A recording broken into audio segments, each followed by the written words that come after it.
Assalamualaikum warahmatullahi wabarakatuh. Alhamdulillah rabbil alamin. Allahumma shalli wa sallim wa barik ala sayyidina Muhammadin wa ala alihi wa ashabihi ajma'in. Subhanaka la ilma lana illa anta hakim wal haula wala quwwata illa billahil azim. Rabbi shrah sadri wa yassir li amri wa lisani wa qawla bismi ilma wa rizqna ta'ala. Terima kasih rekan-rekan yang telah bergabung secara daring, tapi secepatnya direkam supaya memudahkan kawan-kawan untuk mengulang materi yang mungkin agak kesulitan nantinya. Ya. Hari ini pertemuan kedua dan terima kasih kawan-kawan telah menyiapkan materinya, yaitu HP atau sejenisnya. Ya. Dan saya ucapkan juga selamat bergabung bagi rekan-rekan yang telah menghafal 3 hadis, meskipun belum hafal seluruhnya. Yang penting sudah ada niat membaca teks 3 hadis tadi. Kalau membaca silakan aja baca sepenuhnya, tapi kalau hafalan yaitu matan dan terjemahannya saja. Ya. Baik, tidak panjang waktu karena waktunya cuma sekedar setengah jam saja untuk Zoom meeting ini. Kita akan membahas hari ini tema tentang ini. Silakan kawan-kawan siapkan materi tulisannya atau materi bacaannya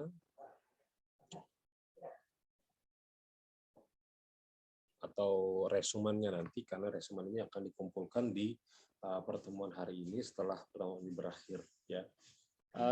Baik, kawan-kawan bisa lihat di sini sudah saya share pertemuan kedua, kedudukan hadis dalam pembentukan hukum Islam. Jadi posisi yang akan kita bahas hari ini adalah bagaimana hadis itu bisa menjadi bagian dalam sumber pembentukan suatu hukum, ya, dalam menjelaskan Al-Quran atau dalam menjelaskan hukum usul fikih atau fikihnya. Nah, mungkin kawan-kawan yang pernah dulu di Alia itu pernah mendengar fikih dan usul fikih, ya, pernah mendengar, atau yang SMA hukum dalam PAI atau pendidikan agama Islam, ya.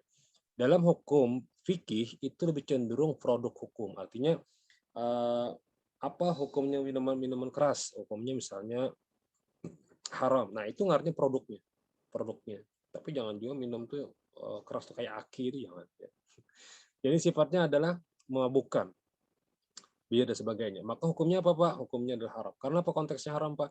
Karena pada prakteknya dalam hukum fikih atau dalam produk fikihnya mengatakan itu adalah konteksnya haram. Nah, usul fikihnya apa, Pak? Usul fikihnya lebih cenderung kenapa jadi haram. Jadi usul fikih itu lebih cenderung pertanyaan kenapa, mengapa dalam produk fikih. Jadi fikih itu produknya, usul fikih itu adalah apa ya?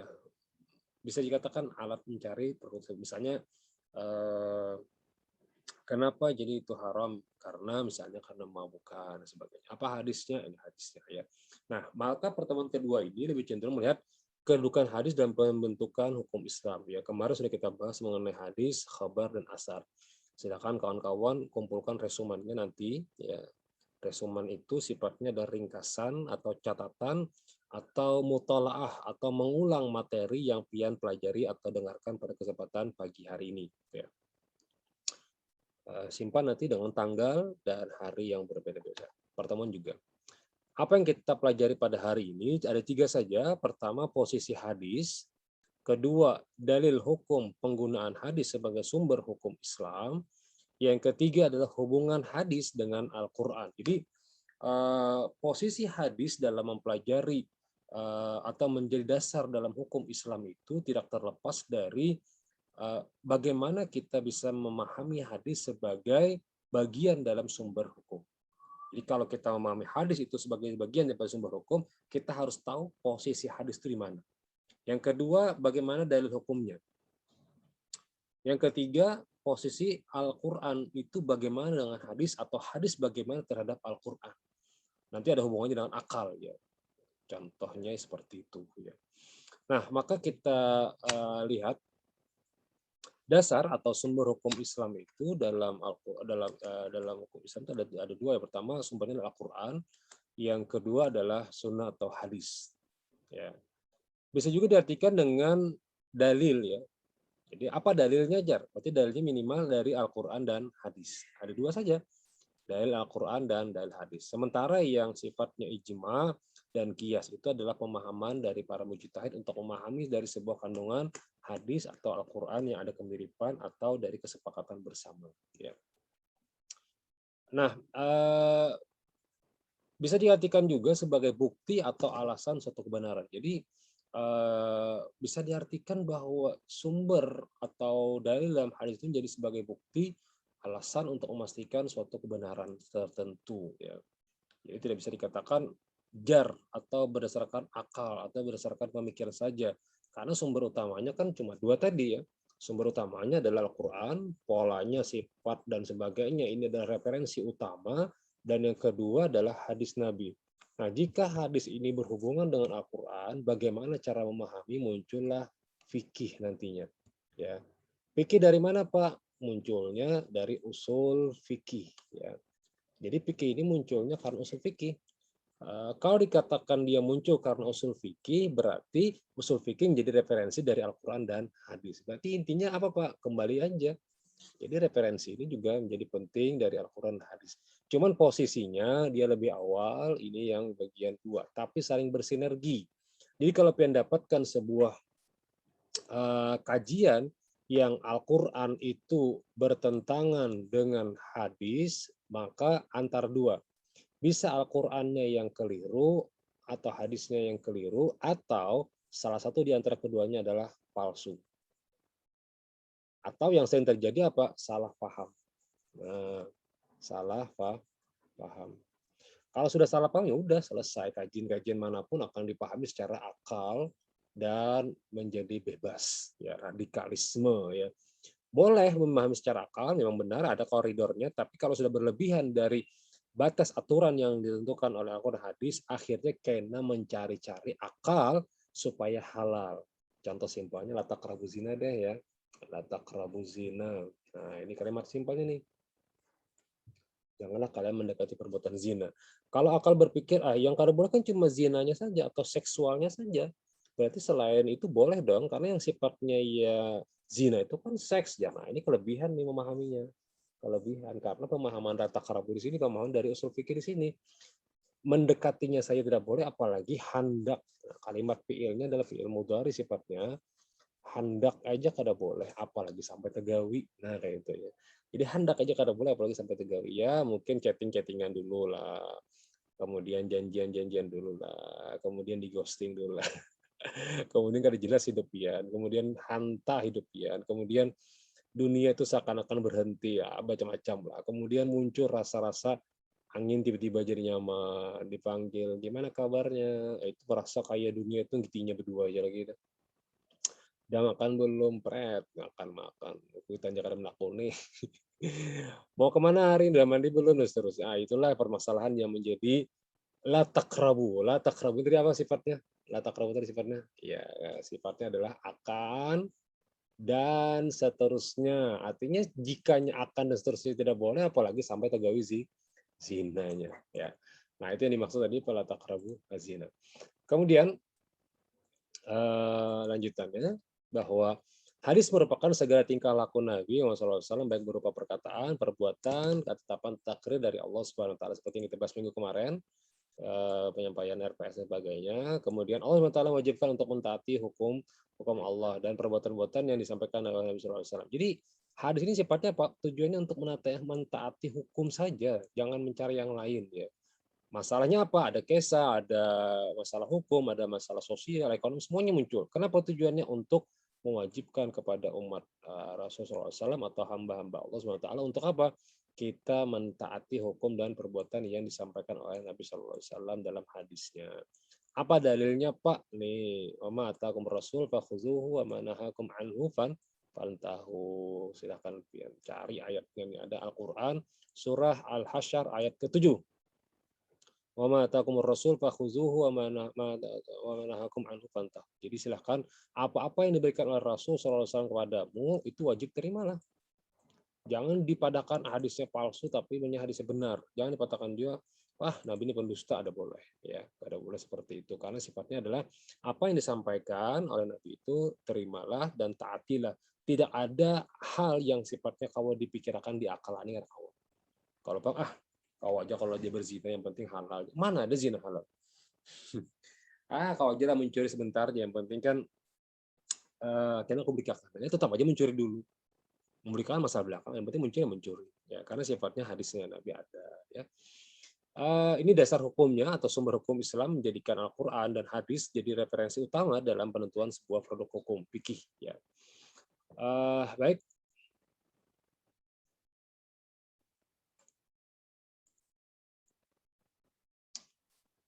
Salah satu ayat yang menjadi bukti bahwa hadis merupakan sumber hukum Islam adalah tadi kalimatnya, barang siapa, Quran Indonesia silahkan pengen buka ayat 80, barang siapa yang mentaati Rasul maka sungguhnya dia telah mentaati Rasul. Mayyuti ar-Rasul faqad ata Allah. Nah, itu hadisnya, Al-Qur'annya mayyuti ar-Rasul faqad ata Allah. Ya. Siapa yang mentaati Rasul maka dia sungguh telah mentaati Allah. Hal tersebut dikarenakan Rasulullah SAW memiliki akhlak dan budi pekerti yang mulia sehingga hadis-hadis yang dijadikan sebagai sumber hukum itu menjadi referensi yang kedua. Ya, jadi posisinya dia setelah Al-Qur'an. Ya. Juga dinyatakan Rasulullah SAW artinya aku tinggalkan dua perkara ini tidaklah akan tersesat kalian selamanya selama berpegang kepada keduanya, yaitu apa? Al-Quran dan Sunnah Rasul. Hadis riwayat. Nah, seperti ini. Ini kan hadis riwayat Malik ya. Tadi saya bahas di awal. Mana Pak sanadnya Pak? Tidak ada yang tadi yang pengen bilang hadasana. Tidak ada yang bilang jadi an. Kemudian anna Rasul SAW tidak ada. Kenapa? Ini sifatnya referensinya disimpan di riwayat Imam Malik. Silahkan cari pian dalam referensi hadis riwayat Imam Malik yang diriwayatkan oleh Imam Malik. Ya. Cuma di sini untuk meringkas saja. Ya. Baik. Kedudukan hadis terhadap Al-Quran ini juga penting untuk pian-pian paham pelan-pelan. Jadi kalau kita bisa melihat bahwa Al-Quran dan hadis itu saling berbarengan sebagai sumber hukum Islam, sekarang kita lihat bagaimana kedudukan hadis terhadap Al-Quran itu sendiri. Ya. Pertama, bahwa referensi Ibnu Qayyim Jauzi mengatakan bahwa hadis dengan Al-Quran ada 3 macam hubungan. Jadi Al-Quran hadis ini memiliki hubungan yang kuat supaya apa? Pertama, memperkuat hukum Islam yang telah ditentukan oleh Al-Quran. Jadi tujuannya apa? Pertama, paling utama adalah yang perlu ingatkan adalah memperkuat. Ya. Jadi sifat memperkuat itu ya bisa diartikan hal-hal yang penting ya untuk memperjelas materi apa yang dibacakan oleh Al-Quran.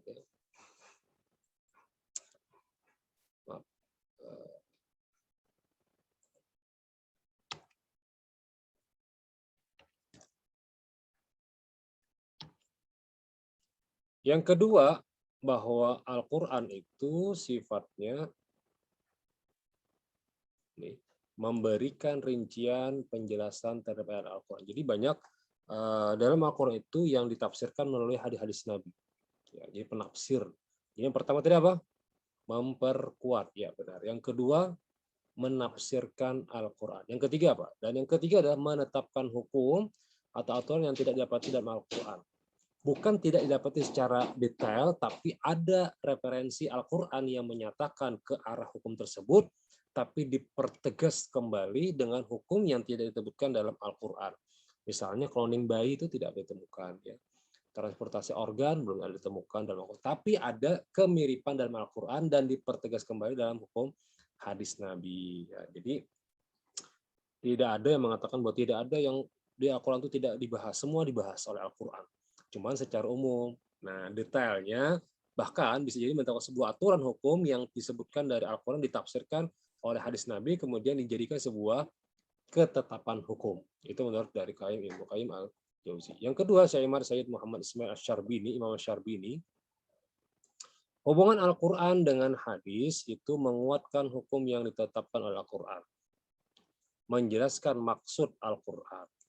Yaitu dengan cara apa? Merinci yang mujmal ini yang umum, yang tidak diketahui, membatasi yang mutlak, artinya nanti ada kalimat-kalimat yang sifatnya umum, ditetapkan yang lebih khusus. Ada juga yang sifatnya mutlak, dikhususkan kembali. Dan yang ketiga adalah mengkhususkan yang umum dan menjelaskan yang muskil. Muskil artinya tidak jelas. Ya. Artinya kalau tidak jelas itu, maka hadis menjadi penentu untuk ketentuan Al-Quran. Jadi kalau misalnya wasariq wasariqatu faqtu aydihim jazaa'an kasaban nakal minallah, itu diperjelas melalui hadis. Apa hadis? Bagian mana yang dipotong tangannya? Apakah di bagian apa ya ini ya namanya ukur was ya, atau bagian jarinya saja, atau bagian tangannya saja, atau lengannya, atau seluruhnya yang dipotong. Nah itu ditetapkan oleh hadis nantinya. Kemudian menetapkan hukum baru yang tidak ditetapkan oleh Allah, sama dengan Ibnu Qayyim al-Jauzi. Ada nanti hukum-hukum yang memang pada prakteknya didetailkan oleh hadis. Ya. Jadi pada prakteknya nanti hadis akan menjadi sebuah penjelas bagi Al-Quran. Nah, dalam hubungan dengan Al-Quran, hadis berfungsi sebagai penafsir, pensyarat, dan penjelas dari ayat-ayat Al-Quran. Apabila disimpulkan tentang fungsi hadis dalam hubungannya dengan Al-Quran sebagai berikut. Pertama, ini pian-pian pahami pelan-pelan. Yang pertama adalah bayan tafsir. Yang dimaksud dengan bayan tafsir di sini apa?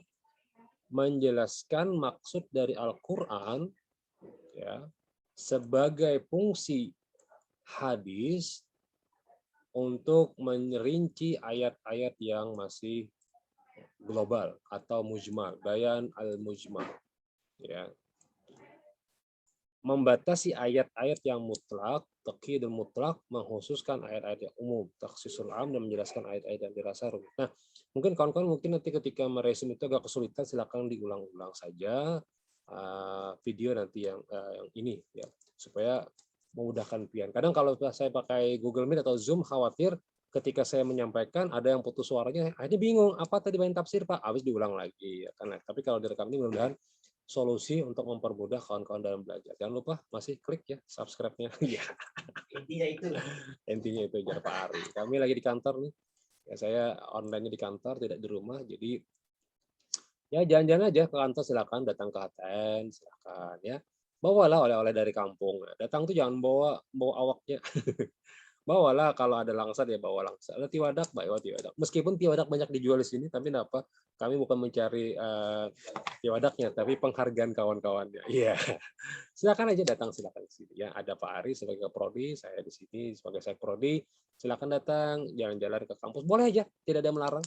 Pakai sepeda motor dari Barabai, jalan-jalan, tapi janjian dengan kawan-kawan juga, jangan sorangan. Dan hati-hati, ingat jangan belaju-laju, jangan apa ya, hendak cepat sampai, santai aja ke Barabai 3 jam 4 jam apa santai, sehingga dulu di Barabai, kemudian sampai ke Kandangan singgah pulang, sampai ke Rantau singgah pulang, Binuang umpat makan di rumah kawan, yang siapa dari Binuang nih belang ke situ ya.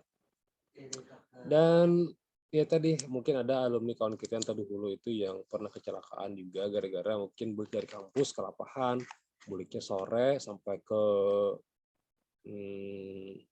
Rantau apa Binuang, saya lupa, itu agak sedikit malam, akhirnya kecelakaan di jalan ya gara-gara apa, malam kelapahan umpat kegiatan-kegiatan yang ada di kampus ya, entah HMJ atau sebagainya. Tapi tahu, saya tidak tahu juga sebenarnya, mudah-mudahan kita mendapatkan rahmat, tapi itu ya memang entah bagaimana ya, memang sudah ditakdirkan Allah, tapi ya kita usaha untuk menjaga yang terbaik ya. Ya tapi bahagianya adalah husnul khatimah, artinya apa, syahid dalam menuntut ilmu ya. Yang selanjutnya apa, membatasi ayat-ayat yang mutlak, ini fungsi bayan tafsir. Jadi ingat kan, fungsi pertama tadi apa, ada namanya bayan tafsir. Contohnya bayan tafsir itu kayak ini, silahkan datang ke kampus membawa oleh-oleh. Nah kemudian dimunculkan bayan tafsirnya apa, oleh-oleh di sini adalah hal-hal yang sifatnya menggembirakan, tidak perlu juga mengalihi pian. Ya silakan aja, datang aja. Kadang bawa apa-apa, ada apa-apa, bawa senyuman juga ada masalah. Datang sini perjalanan belang, foto-foto boleh, silakan. Mau apa lagi ya, diskusi silakan. Minta dia bang Pak, jangan. Ya. Atau hal-hal yang sifatnya positif lah, datang aja. Yang dari Palangkaraya silakan datang, yang dari Kota Baru silakan datang. Kalau selalu jalanan, di sini ada asrama, kalau anak guring di asrama ya guring aja gratis mungkin ya. Kalau anak guring di guring di yang disiapkan penginapan ya silakan, bayarnya 60 atau 80 per malam. Anak gratis lagi guring di kampus nih, di kantor silakan, karena pada kanan jalan Pak Keprodi, Pak Ari, Pak anak guring di kantor ya silakan, ada tuh di atas lantai 2 kosong. Ya, berteman dengan penjaga malam ada, gratis saja. Tapi jangan banyak-banyak. Kalau sekampungan datang ke sini, orang kau juga ya. Ya, itu sekedar penjelasan bayan tafsir. Jadi, silahkan datang ke kampus, Cerko. Nah, tafsirnya datang ke kampus membawa oleh itu ada tafsir yang sifatnya bayan tafsir ya. Kemudian mengkhususkan ayat yang umum, bisa juga nih umum ayatnya nih, misalnya aku tadi bawakan oleh-oleh tiwadak, itu umum saja, silahkan aja yang lain, bisa juga yang umum atau yang khusus juga ya. Atau menjelaskan ayat-ayat yang dirasa rumit. Tiwadak itu apa? Gerang Pak. Nah, lalu aku jelaskan tiwadak itu adalah suatu makanan yang bla bla bla bla. Nah, itu namanya bayan tafsir. Ingat ya sudah ya. Bayan tafsir artinya menjelaskan apa saja tadi nih. Nih, satu, mutlak dua, umum tiga, sulit empat. Ya, yang pertama ini. Nah, apa contohnya Pak? Contoh hadis sebagai bayan tafsir adalah penjelasan Nabi SAW mengenai hukum pencurian. Nabi menjelaskan tentang hukum pencurian apa? Ata bisariqin faqata'a yadahu min mifsalil kaffi. Rasulullah SAW didatangi seorang yang mau pencuri. Maka beliau memotong tangan pencuri tersebut di pergelangan tangan. Jadi kada setanganan tadi. Mifsal saja. Ada seperti ini saja. Hadis di atas menafsirkan surah Al-Maidah ayat 38. Wasariq wasariqatu faqtau aydihum jazaa'an bima kasaba nakala minallah. Laki-laki yang mencuri dan perempuan yang mencuri, potonglah tangan keduanya sebagai pembalasan bagi apa yang mereka kerjakan sebagai siksaan Allah. Ini ayat Qur'annya umum, ya, umum nih. Apa penjelasannya Pak? Nah, lalu dijelaskan oleh Nabi, ditafsirkan kembali. Sementara Indonesia menggunakan hukum undang-undang Pancasila dan sebagainya, maka menjadikan referensi apa bahwa ayat ini berlaku sebagai hukum Allah untuk dijelaskan oleh Nabi melalui hukum-hukum Islam atau negara yang menjelaskan hukum Islam. Sementara Indonesia adalah kurungan penjara. Mungkin ya, untuk Indonesia berapa tahun saya tidak tahu. Ya, Indonesia. Oke. Selanjutnya, ini bayan tafsir, silakan diulang-ulang jika memang agak masih belum paham ayatnya bagaimana. Ya, jelasnya kita aja tadi. Nak ke pasar naklah nukar sayur. Nah, lalu pian bayan tafsir, sayur apa Pak Mak yang ditukar? Sayur bayam, sayur kol, sayur itu artinya bayan tafsir. Gampang ya. Nak tukarkan sayur kol. Nggih. Berapa kilo Mak? Nah, berapa kilo itu ngarannya berapa kilo itu menunjukkan bayan tafsir. Mak, ulun nak berjalan malah umum nih. Kemana nak berjalan nak? Pian jelaskan lagi dari Abah Pian misalnya. Ya Abah, biasa Mak, anak kita tuh ganal, inya hendak mencari gawian. Nah, itu ngarannya bayan tafsir dari umum ke khusus, khusus ke umum dan seterusnya. Ya. Yang kedua adalah bayan tafsir. Takrir, Mak. Apa itu bayan takrir, Pak? Nah, bisa juga disebut dengan bayan takkid. Apa artinya? Penegas hukum. Jadi simpel banget nih kalimatnya. Adalah kalimat penegasan sebuah hukum. Dan bayan isbat juga bisa diartikan sebagai bayan isbat. Adalah hadis yang berfungsi untuk memperkokoh atau memperkuat pernyataan Al-Quran, dan hadisnya yang berfungsi memperkuat kandungan Al-Quran. Jadi hadisnya mempertegas saja, takrir saja, memperkuat saja, menegaskan saja bahwa contoh misalnya dari hadis yang berkata perintah wudu. Ya ayyuhalladzina amanu idza qumtum ila sholati faghsilu wujuhakum sampai selesai. A'udzubillahi minasyaitonir rajim. Ya ayyuhalladzina amanu idza qumtum ila sholati faghsilu wujuhakum wa aydiyakum ilal marafiqi wamsahu bi ru'usikum wa arjulakum ilal ka'bain. Jika kamu mengerjakan sholat, hendaklah basuh muka dan telapak tanganmu sampai sini. Jadi basuh muka, kemudian basuh tanganmu sampai siku sini nih.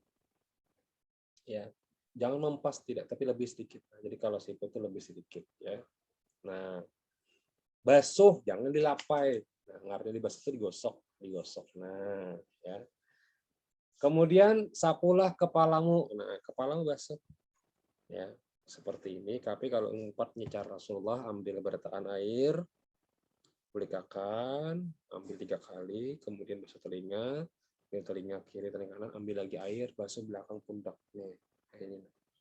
Ini salah satu dari riwayat hadis Nabi membasuh seperti itu. Ya. Salah satu saja. Jadi ada berbagai macam riwayat jadi mau seperti itu. Ya. Nah itu cara mutabah dengan Nabi Atta mengikuti sunnah Nabi. Kemudian basuhlah kakimu sampai dengan kedua mata kakimu. Pertama karena kamu mencontohkan kaki, yang jelas mata kaki itu ada mata kaki di bawah ya. Jadi basuhnya sampai ke atas ini. Dan jangan asal simbur, siung, tidak, tapi di apa tadi kalimatnya? Pagsilu, artinya apa? Dibasuh. Namun dibasuh itu jangan dilapai, tapi digosok batisnya, tangan digosok, wajah tuh digosok begitu. Sekalian ya supaya glowing, MS glowing kalah dapatnya ini. Zaman ini ya Allah. Orang bahari sudah ada MS glow apa? Simau fi wujuhim min athari sujud, bercahayalah muka mereka karena sering sujud. Artinya apa? Rancak wudhu, bila batal wudhu, batal wudhu. Itulah yang diamalkan oleh Imam Bilal bin Rabah. Kada pernah batal wudhu. Bila batal wudhu lagi, bila batal wudhu lagi. Sehingga Nabi menyatakan kepada Bilal bin Rabah, suara sepatu sendalmu itu sudah kudengarkan dari telapak korma yang kau pakai itu di dalam surga. Bandakan dah, tinggal pakai aja lagi. Ban apa? Amalan ikam. Lalu dijawab oleh Bilal, tidak ada kecuali apa yang Pian sampaikan wahai Rasulullah, dan aku tidak pernah meninggalkan wudhu lagi sampai aku bila batal wudhu lagi. Ya, muncullah karena bila habis wudhu sholat sunat wudhu. Ya, banyak mana pahalanya tuh. Ambil wudhu tuntung, baca doa wudhu, kemudian setelah itu baru dia sholat sunat wudhu rakaat ini. Agak lebaran pian pahalanya tuh. Nah, amalan yang sifatnya dilakukan oleh Bilal bin Rabah sangat mudah, simpel, dan bahkan Rasul pun sudah menyatakan dalam surga bandak sudah terompas sendal Bilal bin Rabah tadi. Silakan diamalkan. Ya, itu juga yang disampaikan oleh guru-guru kami.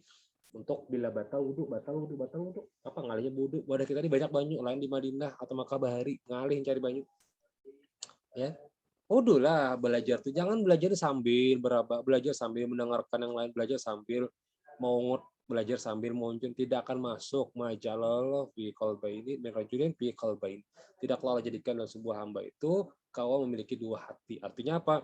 Satu sisi berdagang, satu sisi menerima tamu, satu sisi belajar. Karena kau fokus belajar niat menuntut ilmu Allah, fokus belajar mengharap ridha Allah, fokus belajar mendapatkan berkah dari Allah SWT. Itu insya Allah dapat berkah. Meskipun kita hanya melalui secara daring atau online seperti ini. Tapi kata guru kami, Syekhuna Umar katakan sampai saja belajar itu jika ta'alluqul qalb, ada ikatan hati dengan guru, ikatan hati dengan ilmu, kecintaan hati dengan ilmu, kecintaan hati dengan guru, insya Allah sama saja meskipun hanya melalui internet atau daring atau itu dan sebagainya ya. Nah, hadis ini ya dipertegas oleh hadis Nabi apa? Tidak diterima salat seseorang yang berhadas sampai ia berwudu. Nah, dipertegas Nabi. Jadi bila kamu hendak sembahyang nih, idza kuntum ila shalah, wudu, diperjelas lagi oleh Nabi, tidak bisa engkau sholat, aku tidak terima engkau sholat jika engkau berhadas sampai engkau berwudu. Nah, itu artinya bayan takrir atau bayan takkid ya. Nah, jadi jangan dilajui YouTube ini, jangan dilajui. Kalau ada yang kada paham, pelan-pelan aja, minta maaf. Mungkin berbeda dengan kita belajar secara daring atau secara online live itu tidak bisa diulang. Tapi kalau ini bisa ulang-ulang berkali-kali. Masih bingung meresumnya, ulang lagi. Masih bingung karena paham juga, ulang lagi. Di mananya karena paham, ulang lagi. Dan silakan pian komentar di bawah penjelasan yang sudah pian dapatkan, ketik di situ penjelasannya aja. Jangan hadir Pak, tapi silakan lagi penjelasan. Itu menunjukkan pian hadir itu udah cukup. Ya. Misalnya bayan takrir diulang lagi. Bayan takrir menurut ulun adalah ini. Bayan bayan tafsir menurut ini. Hadis menurut ulun ini. Silakan pian ambil salah satu kajian referensi yang pian dapat, kemudian pian ketikkan di komentar di bawah ini, dan jangan lupa bahwa mengomentari itu yang baik-baik saja. Silakan like saja, jangan tidak usah dilanjutkan lonceng, ada apa-apa, yang penting pian sudah mengisi untuk komentar, sudah alhamdulillah untuk pembelajaran hari ini. Nah, bagi kawan-kawan yang mungkin sibuk, kebetulan sibuk ya, bukan sibukkan diri, sibuk, silahkan luangkan waktu untuk belajar. Jangan sambil. Saya tidak mau Anda itu sambil. Ya, karena tidak ada adabnya belajar itu sambil. Misalnya sambil belajar sambil nunggu ATM. Saya belajar sambil nunggu di pasar. Nggak usah. Baik harus belajar pian. Ya, tidak ada manfaatnya, berkahnya tidak ada. Hanya sekadar yang dapat pian cuma mendengarkan lapah, letih, lesu, tapi manfaat berkahnya tidak ada. Karena apa? Karena adab menuntut ilmu itu penting. Wudu, kalau bisa pian fokus belajar, kalau bisa suci daripada hadas, minyak hawa, ya bagus lagi sifat niat kita ridha Allah Subhanahu wa taala, gitu ya. Kalau memang sibuk, silakan nanti aja, jangan dipaksa hari ini jam ini. Masih ada waktu sampai sore untuk mengumpulkan resumen nanti. Ya, sampai sore mungkin saya akan buka nanti untuk resumen file yang akan dikirim nantinya. Termasuk hafalan hadis juga nanti nggak apa-apa. Ya, sampai jam berapa Pak? Sampai sore bisa saja. Ya. Baik, kemudian kita lanjutkan ke bayan tasyrif. Nomor 3, bayan tasyrif. Ya. Bayan tasyrif adalah bayan yang menjelaskan yang tidak disinggung langsung dalam Al-Quran. Bukan tidak ada ya, tapi tidak disinggung langsung. Artinya ada aja, cuman tidak terlalu detail. Bisa juga disebut dengan bayan zaidul khitabul karim. Bayan zaid alal kitabi al-karimi. Ya, maaf saya tulisannya seperti ini karena mungkin sangat sulit mengkotek-kotek. Kalau tulisan gampang ya. Merupakan sebagai ketentuan hukum dalam berbagai masalah yang tidak ada dalam Al-Quran secara detail. Ya. Contoh, biasanya Al-Quran hanya menjelaskan menerangkan pokok-pokoknya saja. Ada beberapa ayat yang menjelaskan. Contoh, zakat fitrah. Ya. Rasul sallallahu alaihi wasallam Rasul sallallahu alaihi wasallam farada zakat al-fitri min Ramadan 'ala an-nasi sa'an min tamarin aw sa'an min sya'irin 'ala kulli hurin aw 'abdin zakat aw unsa minal muslimin. Ini ditulis ini nih, jangan asal pin baca aja. Ditulis supaya pin bisa nulis Arabnya juga. Rasul sallallahu alaihi wasallam telah mewajibkan zakat fitrah kepada umat Islam pada bulan Ramadan 1 sak kurma atau gandum untuk setiap orang bagi mereka atau hamba laki-laki atau perempuan. Nah, riwayatnya apa tadi? Riwayatnya hadis sahih riwayat Muslim. Berarti referensi hadis ini berada dalam kitab sahih Muslim. Makanya dipotongnya langsung, tidak pakai sanad, hadasana dan seterusnya, ya. Tapi langsung saja ke isinya. Maka maksudnya bayan tasyrih apa Pak? Menjelaskan hukum yang tidak dijelaskan secara detail dalam Al-Quran. Ini penjelasan dalam hadis Nabi untuk masalah zakat fitrah. Ya. Nah, kemudian bayan nasakh. Jadi kalau Al-Quran hanya zakat-zakat saja, zakat umum sebagainya. Tapi penjelasan fitrahnya apa? Ini contoh yang paling detailnya. Yang selanjutnya bayan nasikh, ya, secara bahasa adalah ibtal atau membatalkan. Memang untuk bayan nasikh ini terjadi ikhtilaf atau terjadi perdebatan pendapat dari kalangan ulama apakah bisa dijadikan sebagai bayan fungsi hadis atau bukan. Tapi kita ambil contoh karena ini juga dibahas dalam ulum tafsir, ilmu hadis, ulumul hadis. Ya.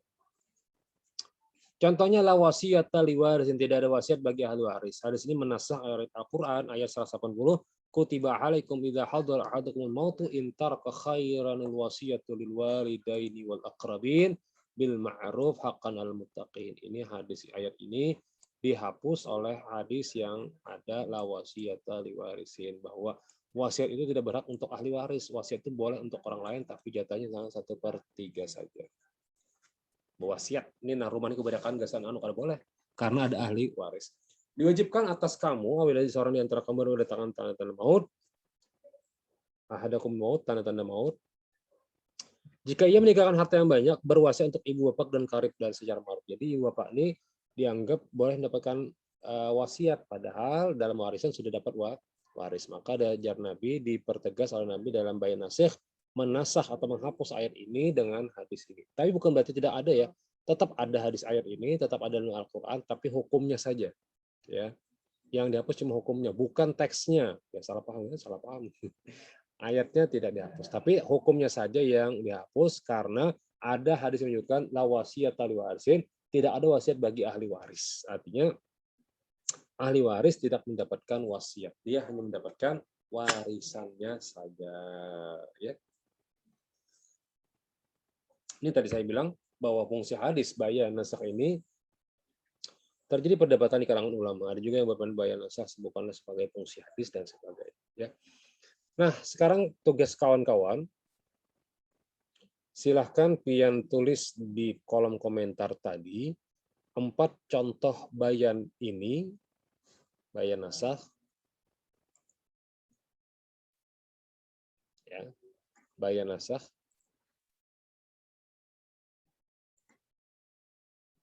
Ya.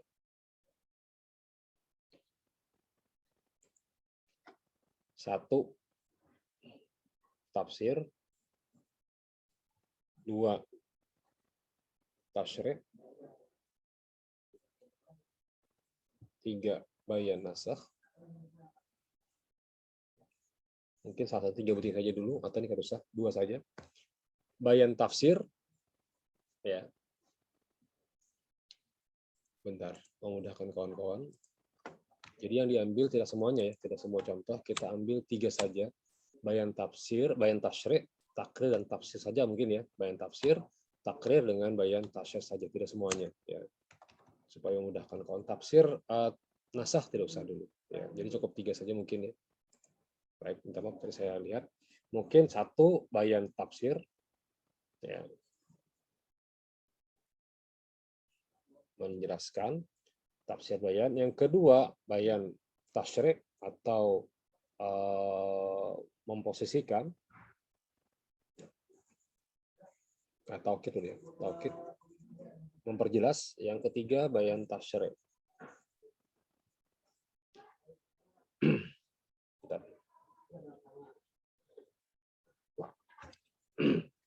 Bikin contoh di komentar, contoh kehidupan saja, tidak pakai kehidupan dalil, kehidupan ayat tidak. Khusus kehidupan sehari saja, sehari-hari. Ya, misalnya untuk bayan tafsir, ibu pergi ke pasar membelikan sepeda. Bayan tafsirnya diperjelas lagi oleh anak adik, ibu membeli sepeda BMX atau sepeda lipat. Nah, itu artinya bayan tafsir. Bayan taukid bagaimana? Memperjelas. Silakan pian bikin sebuah kalimat yang menunjukkan contoh bayan tafsir, bayan taukid, bayan tasyrik yang pada prinsipnya ini bukan prinsipnya sih ya. Ada kemiripan sebenarnya, ada kemiripan dari tiga contoh yang sebelumnya kita bahas tadi. Nih, yang di sini ada bayan tafsir, ada bayan takrir atau taukid, ada bayan tasyrik. Tapi kalau nasakh tidak usah dulu, tiga contoh saja.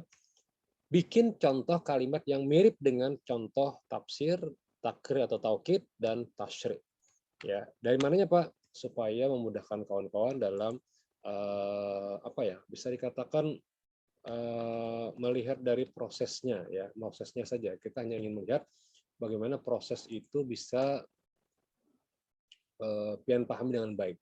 Meskipun pada prakteknya bukan dari contoh hadis dan tafsir Al-Quran, tidak. Tapi lebih contoh kepada kehidupan saja. Bikin kehidupan saja untuk memudahkan pian-pian dalam mempelajari atau memahami apa ya, bisa dikatakan ilmu hadis ini sulit, tapi kalau dipahami dengan pelan-pelan sebagai bagian daripada kehidupan sehari-hari, dia akan mempermudah pian.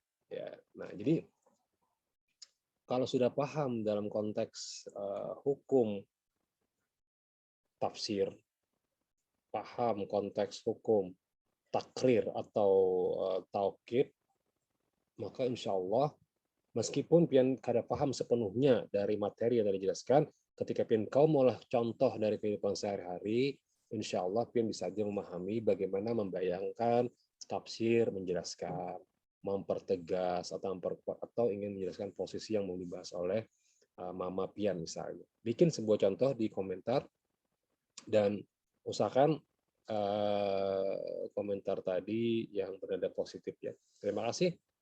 Cukup dulu untuk belajar hari ini. Waktu habis ini pian dengarkan hadis, kemudian pian coba hafalkan 3 kali berturut-turut, 4 kali, 5 kali ulang, baru pian baca dalam teks. Jangan membaca sebelum menghafal. Jadi hafal dulu pelan-pelan. Misalnya tadi hadis yang ketiga atau yang dari keempat, 5 dan 6, hafal dulu pelan-pelan. Kemudian baru pian baca. Jangan membaca itu sambil menghafal. Akhirnya kada lancar bacaan. Supaya voice note yang dikirim itu cepat lancarnya. Ya. Masalah kada hafalnya kena itu belakangan. Yang penting lancar barang membacanya dulu beserta dengan maknanya. Ya. Setelah pian siap, kirimkan voice note tadi. Kemudian nanti akan saya kirimkan link untuk mengirim tugas resuman ini. Dikirim sebagai bukti kehadiran pian di sudah deh di deskripsi ya kalau nggak salah. di link itu nanti akan dibuka lagi sampai jam sore. Baik, kita akhiri dengan hamdalah, alhamdulillah rabbil alamin, subhanakallahumma bihamdika, asyhadu an la ilaha illa anta, astaghfiruka wa atubu ilaik. Terima kasih atas kerjasamanya. Mudah-mudahan kita mendapatkan berkah dari Allah Subhanahu wa taala dari pelajaran kita pelajari pada hari ini. Terima kasih, ketemu lagi nanti minggu depan. Assalamualaikum warahmatullahi wabarakatuh.